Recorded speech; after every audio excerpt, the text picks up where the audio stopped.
bom dia, estamos de volta nesta segunda-feira, dia 9 de setembro de 2024. Sejam todos bem-vindos.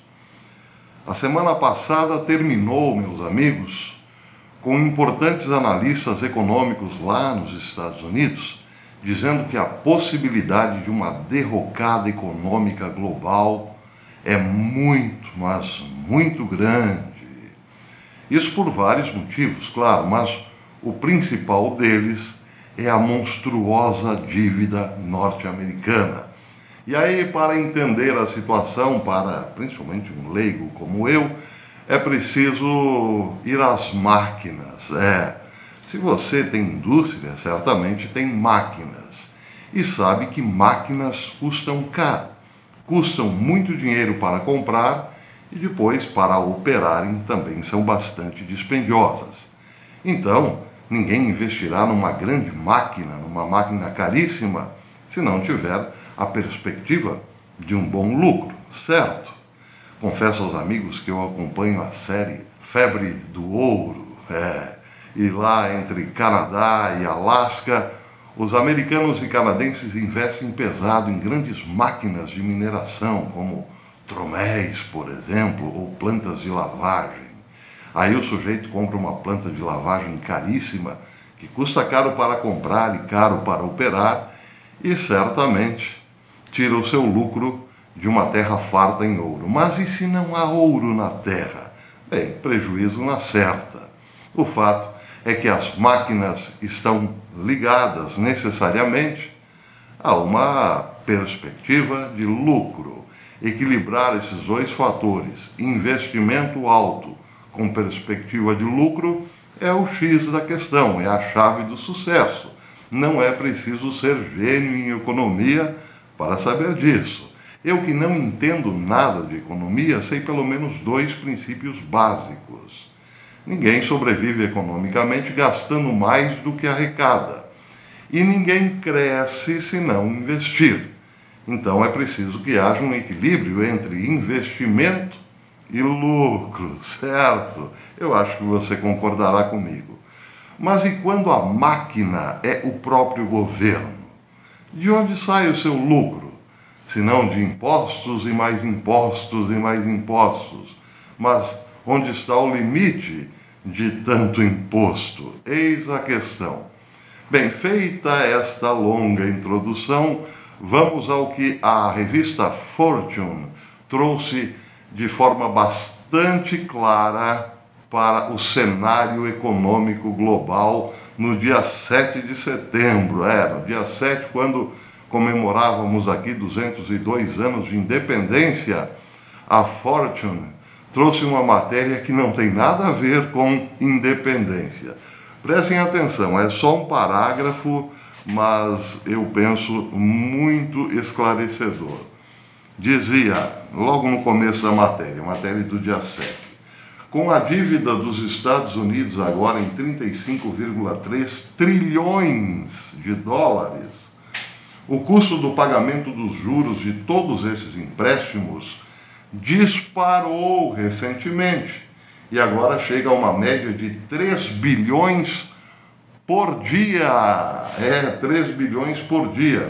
Isso de acordo com o economista-chefe da Apollo, Thorsten Slock. Pois é, 3 bilhões por dia. Já imaginou uma máquina gastando 3 bilhões de dólares por dia?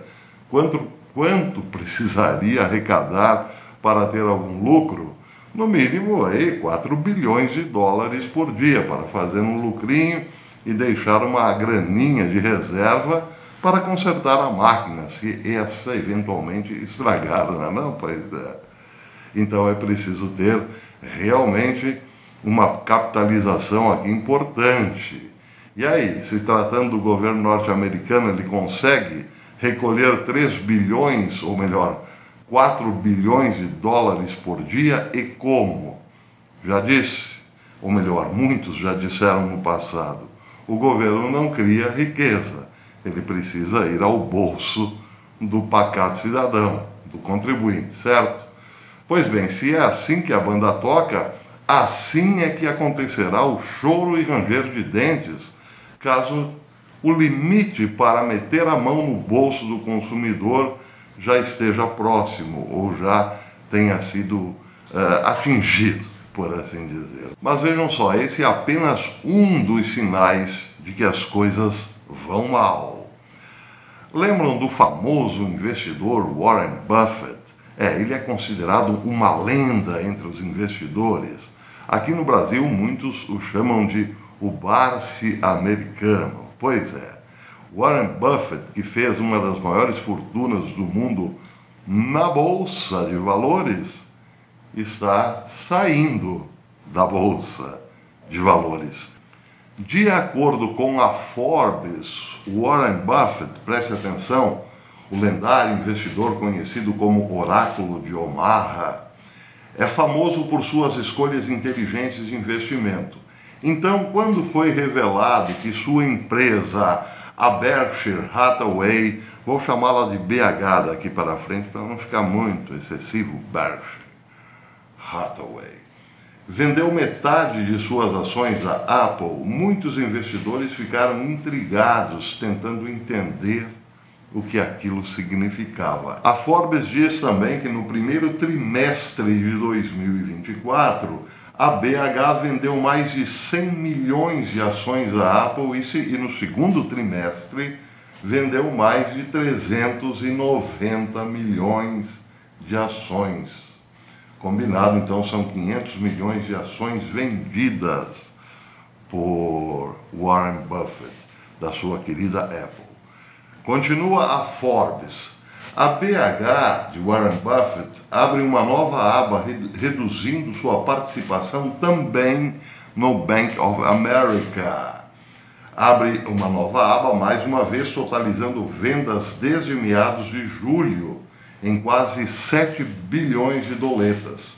O conglomerado administrado por um dos investidores mais reverenciados do mundo divulgou na quinta-feira passada à noite que vendeu 18,7 milhões de ações do segundo maior banco dos Estados Unidos entre 13 e 5 de setembro, arrecadando perto de 760 milhões de doletas. A Forbes também lembrou que a S&P 500 atravessou um dos seus piores momentos na semana passada.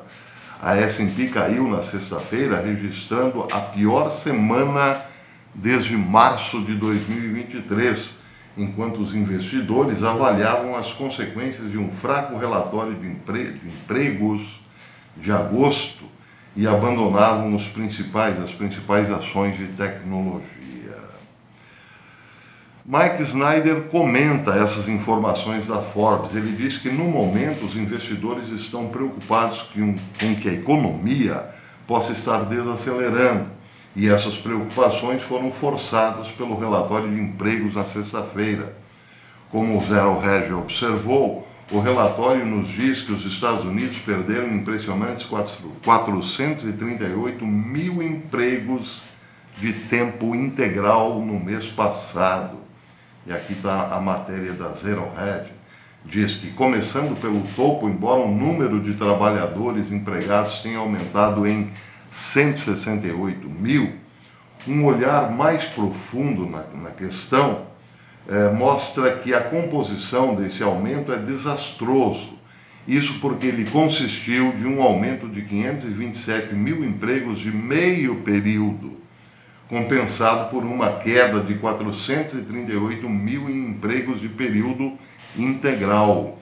Isso significa que desde junho passado, os Estados Unidos criaram um pouco mais de 2 milhões de empregos de meio período e perderam mais de 1,5 milhão de empregos de período integral. Então, evidentemente, fazendo as contas, houve uma perda, sim, e não um aumento como o governo estava comemorando. Bem, a matéria é longa, mas vai toda ela neste sentido. Agora, outra matéria que chama a atenção, publicada no Burning Institute, ou na plataforma Burning. Eu, particularmente, não a entendi bem, e se tiver algum economista assistindo esse vídeo, poderia eventualmente esclarecê-la aqui nos comentários. Vou ler só um pedacinho. A matéria intitula-se A Segurança Social enfrenta 63 bilhões de dólares em passivos não financiados. A Previdência Social está enfrentando 63 trilhões de passivos não financiados de longo prazo.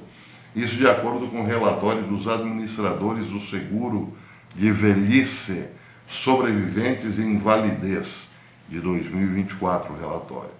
O relatório analisou duas coisas: quando o dinheiro estará faltando indefinidamente e quando estará faltando nos próximos 75 anos. O relatório determinou que haverá um déficit permanente de 62,8 trilhões e uma escassez de cerca de 23 trilhões nos próximos 75 anos. Bem, eu não vou chegar até lá. Eu não entendi muito bem isso aqui, mas me parece o seguinte: o sujeito se aposenta e pode contar, claro, com sua aposentadoria, porque tem muita gente no mercado de trabalho tendo da sua folha de pagamento descontado para os devidos fundos de aposentadoria. Então, se eu me aposento, posso ficar tranquilo, porque mais gente está chegando no mercado de trabalho com suas contribuições, os seus descontos em folha, para que o governo, possa pagar a minha aposentadoria. Seria isso? Está certo isso, Arnaldo? Pode ser que seja isso, né? Eu não sei. Se for isso, quero dizer o seguinte: o que está acontecendo, a perspectiva na América de aposentadoria é o seguinte: o sujeito vai para a aposentadoria, mas o governo não tem de onde tirar o recurso para pagar a aposentadoria, porque não tem mais gente no mercado de trabalho. Será isso? É certo isso, Arnaldo? Deixa aí o seu comentário, você que entende de economia. Razão pela qual deve se preocupar hoje e muito aquele que está ali na beiradinha da aposentadoria. Parece que existem projetos lá no Fórum Econômico Mundial para eliminar a aposentadoria, quero dizer, o aposentado. Mas isso aí já é teoria da conspiração, né?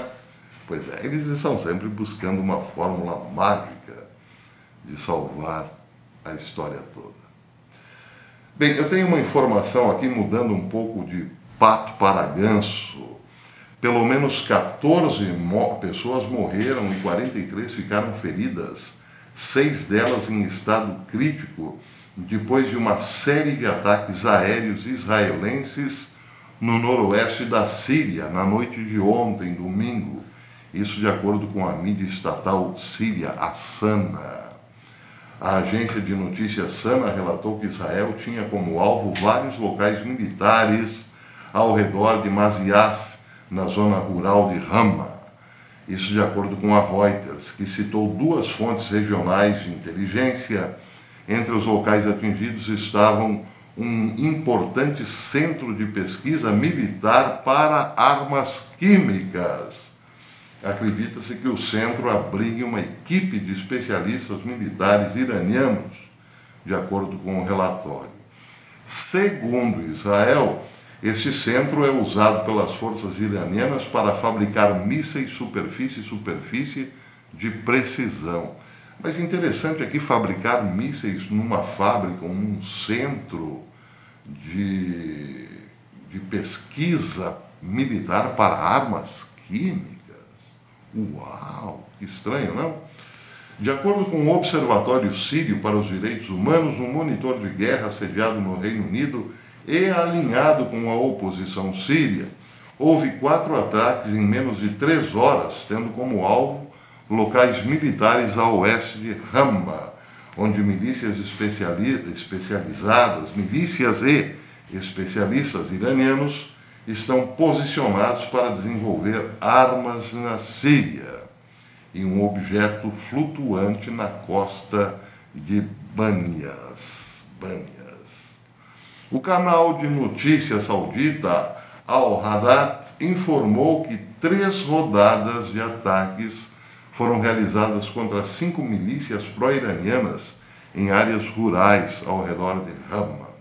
Israel raramente admite ataques em território sírio, embora em fevereiro Jerusalém tenha revelado que atacou mais de 50 alvos pertencentes ao Hezbollah e outros grupos terroristas apoiados pelo Irã na Síria. Isso, claro, depois do 7 de outubro. Até o momento, as forças de defesa de Israel não confirmaram esse ataque, mas foi um ataque, então, pelas imagens aqui, bem pesadinho, não é? Visando um centro de pesquisa militar para armas químicas, o qual também é usado pelas forças iranianas para fabricar mísseis superfície de precisão. E é claro que algum gênio ligará as duas coisas e acabará dizendo, ou imaginando, ou concluindo, que de repente possam existir mísseis por aí com armas químicas, não é? Com cabeças químicas, por assim dizer. Bem, uma notícia que embrulhou o estômago de muita gente sensata, cristãos e não cristãos, na Suíça. Vejam essa imagem. Esta é uma política, uma senhora islâmica política na Suíça. Ela é uma política suíça. E aqui nessa imagem dá para se ver ela atirando em fotografias que ela fez de Nossa Senhora com o menino Jesus. Ela pegou uma arma e disparou fogo contra essas fotografias, feitas por ela mesma. Ela disse que isso é um hobby, ela fotografa por hobby, e depois ela postou nas redes sociais e aí pegou muito mal. Depois que pegou muito mal, ela disse que ela nem tinha se tocado que eram imagens religiosas. Ela tira as fotografias, amplia, revela as fotografias nesse tamanho enorme aí, e depois atira nas fotografias, mas ela disse que não percebeu que eram imagens religiosas. Sânia Amete, 32 anos, uma muçulmana albanesa que vive na Suíça, é membro do Partido Liberal Verde. Ela disse que fotografa por diversão e recreação. Postou duas fotos, uma delas apontando uma arma e a outra mostrando vários buracos de bala em imagens de Maria e Jesus, acompanhadas do comentário "desliga". Quando os meios de comunicação suíços chamaram a atenção, perdão, desculpem a nossa falha, por falar em falha, espero que o microfone hoje seja melhor que ontem. Quando os meios de comunicação suíços chamaram a atenção para as possíveis consequências das suas ações, em particular a ofensa aos sentimentos religiosos e as implicações legais de tais ações, Sânia Amete pediu imediatamente desculpas e afirmou que tinha usado acidentalmente uma imagem de um catálogo de arte sem ter em conta o contexto religioso. Ela disse, abre aspas, não prestei atenção ao conteúdo das imagens, isso não estava certo. Peço sinceras desculpas se ofendi alguém. Escreveu ela num comentário a Blick. Ela disse que o seu ato foi estúpido e disse que não achava que isso ofenderia a sensibilidade dos crentes. Hipócrita, cínica, debochada e mentirosa. Essa é a política Sânia Amete, do Partido Liberal Verde, GLP da Suíça. Vou repetir, cínica, debochada e mentirosa. Hipócrita, né? Hipócrita. Pois é. Mas o mundo está assim. Estamos naquilo que Jesus falou, a guerra de todos contra todos. E essa profunda divisão também já está entrando nos seios familiares. Rezemos, meus queridos amigos, rezemos, porque chegamos no tempo de todos contra todos, ao que tudo indica. Por enquanto é isso. Eu volto à tarde, se Deus quiser. Até depois.